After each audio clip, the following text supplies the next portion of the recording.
रुद्रांश आपली मिशा कापत आहे. ऋतू तू काय करायलास? काय काय कापायला? मिशा कापायला? कोणाच्या कापायला? हा, पप्पाच्या कापायला. बर बर, चांगल्या कापा. तर पहा, अशा प्रकारे माझा रुद्रांश माझ्या मिशा कापत आहे आणि दाढी सुद्धा केली त्यानं. नाही, मिशा कापल्याच्या नंतर दाढी करल तो, त्याला दाढी करायचं सांगतो. आता फेस लावत आहे दाढी करण्यासाठी. अरे फेस नाही का व्हायला? काय पप्पा? अरे बघा, रुद्रांश फेस लावत आहे आणि आता जिलेटनं काढत आहे. काढ, जिलेटनं काढ.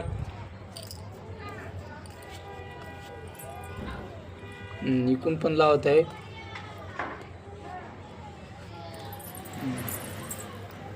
पाण्यात बुडव.